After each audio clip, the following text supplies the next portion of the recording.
ஒரு வழியா இந்த தஸ்லியோட பர்த்டே செலிப்ரேஷனை முடிச்சாச்சுங்க. இந்த கேக்கை வாங்கினதுல இருந்து கேக்கை எப்படி ஜாம் ஆக்கலாம்னு சொல்லிட்டே சுத்திட்டு இருந்தாங்க இந்த தஸ்லி பாப்பா. ஒரு வழியா தஸ்லிட்ட இருந்து கேக்கை காப்பாத்தி கட் பண்ண சொன்னா பக்கி சுத்தி சுத்தி பாத்துக்கிட்டு இருக்கா. தஸ்லி இந்த சுச்சுவேஷன்ல என்ன நினைச்சுக்கிட்டு இருக்கா அப்படிங்கிறது எனக்கு மட்டும்தாங்க தெரியும். இந்த கேக்கை எனக்கு கொடுப்பாங்களா மாட்டாங்களா, இல்ல கொடுத்தாங்கன்னா எவ்வளவு கொடுப்பாங்க, இது மட்டும்தான் மனசுல ஓடும். சரி வாங்க இப்ப தஸ்லி பாப்பாவோட நீங்களும் கேக்கை கட் பண்ணுங்க.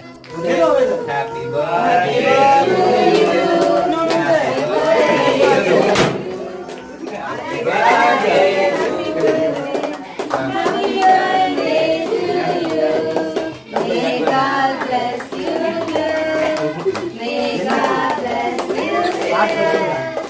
Happy birthday, happy birthday, happy birthday.